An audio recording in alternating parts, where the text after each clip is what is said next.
So, two things here that we mentioned. Okay? Number one, yung policy drift natin. Na ngayon, solid na. Andun na tayo at binanggit kasi dito sa mga strategic partnership na may issue tungkol sa Taiwan Strait. Joint ang cooperation, which means involved tayo. No matter how you look at it, because of this agreement, mai-involve tayo with any issues, conflicts regarding the Taiwan Strait. Yung pagsang-ayon at pagpako sa polisiya ng arbitral agreement ay isa pang triggering mechanism. Kasi alam natin, maliwanag na ang mga bayan na ito, ang US, ang Australia at ang UK, parang tinitrigger talaga nila. Kasi natatalo na sila sa trade and so on. Tinitrigger talaga nila into making a mistake itong isang bansa na to. Now, normally we don't care. Sige, bahala kayo mag-away dyan. Di namin away yan. Ang problema, dinadamay na tayo at dahil dito sa strategic partnership na ito, nakita na natin na hindi lang tayo basta nadadamay, involved na tayo sa kanilang mga issues. Now, of course, the President can refine this later on locally. Pero yan po ay ebidensya ng ating commitment internationally. Ngayon, aside from that, of course, tuloy pa rin yung free trade agreement with Australia at saka yung sa RCEP. Bukod pa dito, inabandon na nga yung Code of Conduct na sana ay kung we had completed that at nakapag-agree ang ASEAN at kahit paano ang to some extent kilalanin ng China or makipag-bilateral arrangements ang China with the various claimants to certain contested areas, sana kahit paano, nadidelay natin yung mga, yung potential conflict. Ngayon, nangyayari dito is hindi nadidelay, parang inuurong nilalapit tayo ng nilalapit doon sa potential conflict. While this is happening, ang Kongreso naman tuloy-tuloy sa People's Initiative. At nakakailang hearing na sila and supposedly para pag-usapan yung sa economic provisions, pero dalawa yung nakita natin na pinag-uusapan nila. Number one, ayaw nilang makulong sa economic provisions. And number two, binibring up pa rin nila yung chika nila, yung hanash nila, na ang Senado ay balakid, ay hadlang sa kahit anuman na pagbabago sa saligang batas. Excuse me, bakit positive ang pagbabago? Why is it pagka hindi nagbago, it's a bad thing? Hindi pa nga nila na-explain kung bakit kailangan baguhin. Hindi nga nila masabi sa atin kung ano yung concern sa economic provisions na kailangan bulat-latin natin at kailangan solely to the legislature to determine what the Constitution intends. That by itself is, hinky, questionable. Add to that, yung alam nating gusto nila, yung nagli-leak na information na ang gusto nila ay isang unicameral na legislature at hindi lang unicameral, the possibility a parliamentary system and possible how do you call this? A proliferation of warlordism. Kasi kung forever kayong in power, definitely guns, goons, and gold, babalik at babalik yan. And dahil dito sa pagbabago, sa pag-lift ng suspension dun sa pagbibigay na mahahaba at matataas na kalibreng bang-bang, ay makikita natin na very dangerous din yung tinatawag nating policy drift o yung tinutulak ng Kongreso to going back to the bad old days. So nakikita, ang dali niyan Sipin mo, pwedeng civilians mag-own ng mga matataas na kalibre at saka mahahabang ganun. Paano tayo? Sino lang nakakabili nun? Yung mga mayayaman. Sino yung kadalasan mga mayayaman? Yung mga politiko o kaya mga oligarko. So sila, armado sila. Tayo, sitting ducks. So we have to look at all of this together. What's going on? Bakit po ganyan?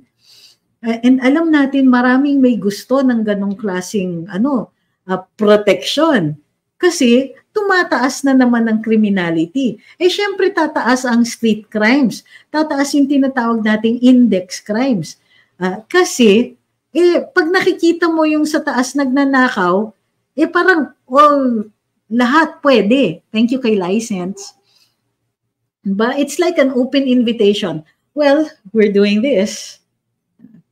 So, susunod at susunod. Isipin nila, kami din. Sabi ni Pobreng Pinoy, comprehensively working while strategically listening, better late than never. Sabi ni Drake, Sabi ni Drake, wag natin iboto ang itatayong grupo ni Sandro Marcos na tatakbo kuno na senador sa 2025. I-zero votes natin yan. Hala. Okay, so wag nating kakalimutan. Thank you kay Rose. Sabi ni at Keep Going King, yung economic provisions na gusto nila ay gateway ng other plans nila. Correct. Sabi ni Ma'am Merly kay Dali ng 6 years ni Duterte, ngayon parang eternity ang nabili na 4 years. Sabi ni Ma'am Joan, never Marcos again, never Tulfo. I think that's a good that's a good place to end, di ba? So, muli huwag kakalimutan, no to PI, hashtag no to PI, or hashtag no to Pinsans Initiative, hashtag no to People's Initiative. Ingat-ingat lang po rin tayo sa ating mga accounts. Ang dinig ko sa mga insiders, ay wag po masyadong political yung mga words. Don't use political words pala. At nafa-flag yung mga yon. So muli, maraming salamat sa pagsubaybay. No to PI. Maraming salamat sa inyo ha. Nagtsikahan na naman tayo ngayon. At once again, binadrip ko na naman kayo. Maraming salamat sa lahat ng padala, lalo-lalo na sa TikTok. Sabi ni Well Falks, muntik na account ko. Oo nga. So, ingat-ingat din ng lahat, ha? Kung napapansin ninyo, wala akong ginagamit na music of any sort dito, pero kina-copyright strike ako araw-araw. Araw-araw din ako kino-contest ko, dinidispute ko. So, sabi ni Ma'am Finay, sana i-extend daw ng 2 hours, 1 hour and 30 minutes serious topic at 30 minutes sutilan.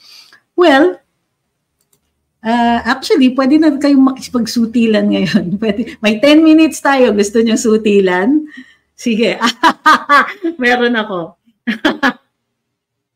Kasi, dapat, iniisip ko kasi, ano yung hashtag natin para hindi tayo masyadong nafa-flag ng ng lalo na itong Meta, nakakaloka, di ba? PI kayo dyan or something like that. Kasi gusto ko rin maramdaman nila na galit tayo.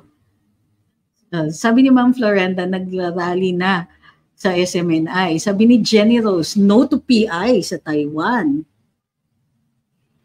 So,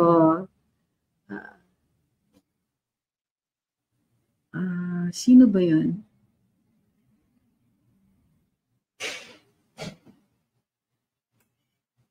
Sige, sutilan portion. Sige, anong idea ninyo sa... Sige, Ma'am Fina, yung umpisahan nyo. Ano yung sutil portion? Anong gagawin natin sa sutil portion? Kailangan kasi usually nagkaka-contest yan eh. Ang mga TikTokers versus Facebook versus YouTube versus kung meron dyan sa Rumble. Kailangan konti pa ng mga nasa Rumble. So, pinakamakulit na mga pinakakulit na statement to end the live today. Sabi ni Calvin Cheng, hashtag no to underdogs.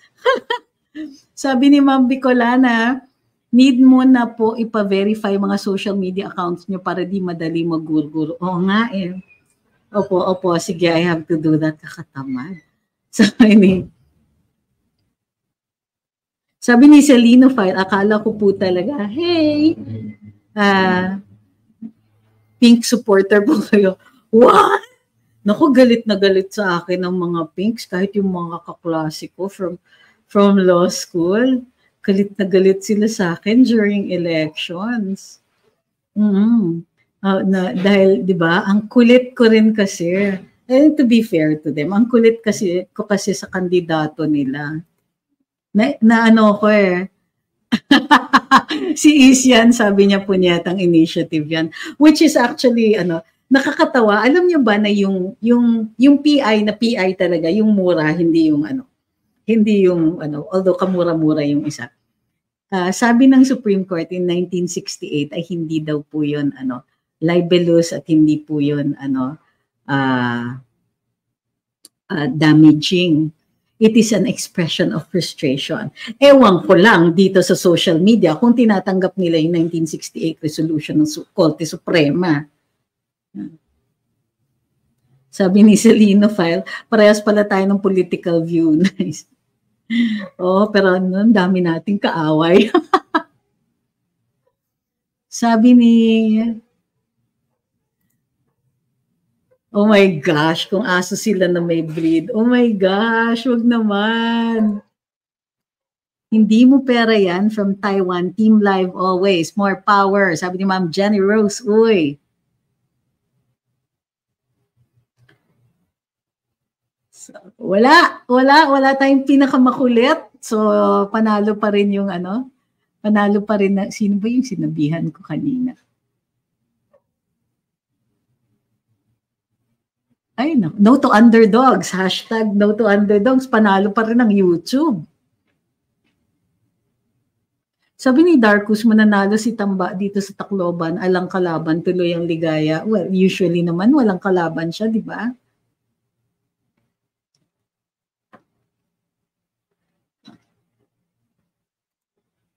May napanood ako sa TikTok na fan/solid supporter ni VP Inday. In-explain and pinakita niya na talagang fake news at baseless rumors lang paninira sa kanya about sa basketball player. Ay, sige, pag-usapan natin. But we talked about that also sa live kahapon, di ba? Nakakaloka kasi parang pinalalabas nila, may ganun. Obviously, hindi nila kilala. And obviously, they're making a mountain out of a, molehill or an anthill. Totoo lang, small anthill. Hindi yung hantik.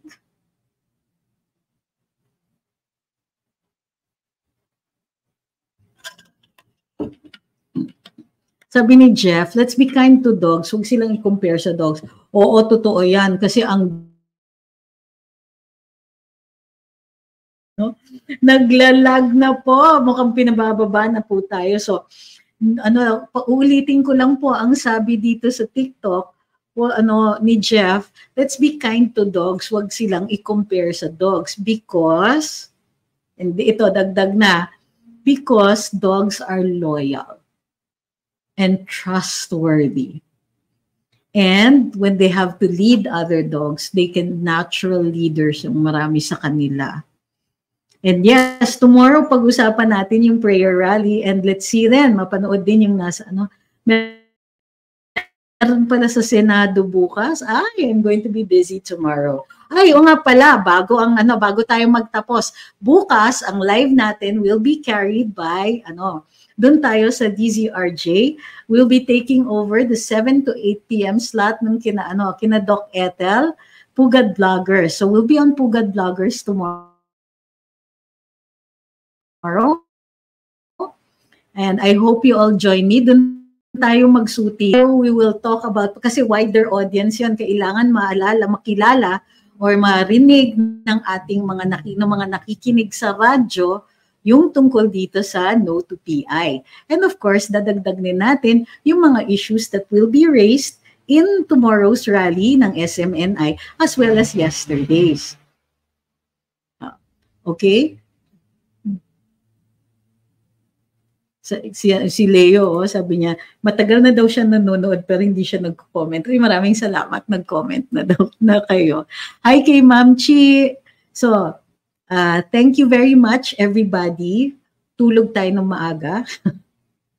Maraming salamat sa inyong lahat for everything, your generosity, and especially for those yung mga nagdadasal para sa akin. Sa amin dito, kasi sa ng Luminous 3 po kami. Actually 4 kasi si JP parang busy lang ngayon. Pero it's Ahmed, myself, si JP Varela, and si Adrian Pascual.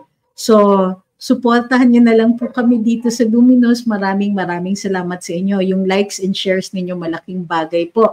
At saka yung mga comments, consistent comments daily sa lahat ng pinopost namin, whether sa Facebook, sa YouTube, or dito sa TikTok, malaki pong tulong yan. Ay, pati sa Rumble po. So, huwag pong kakalimutan lahat ng mga yan. And by the way, dalawa yung page natin sa Facebook. Yung isa, Trixie Cruz Angeles. Yung salamat. Sino yung nagpadala ng balloons na yun? Trixie Cruz Angeles, yung page. Yun po yung backup page sa Facebook. So, yun lang po. Ingat po ang lahat. Ingatan din ang ating mga accounts because this is really where we exercise our free speech. At dito rin po tayo na nagkakaroon ng pagkakataon na ilabas at ipalaganap ang mga ideya na dapat bahagi ng diskursong pambansa. So, nagpapasalamat pa pala ako, especially, sabi ni Well Falks, mas okay ang TikTok, mas considerate, totoo yan. Papasalamat ako sa lahat ng nagdadasal para sa amin dito sa Luminous. Malaking bagay po yan. Merong iba nga sa inyo na pinagdadasal ako since 2009. So dahil since 2007 pa nga yung iba kasi nga I was handling very dangerous cases involving national security and all that. So at tuloy-tuloy yung iba sa inyo pinagdadasal pa rin kami hanggang ngayon.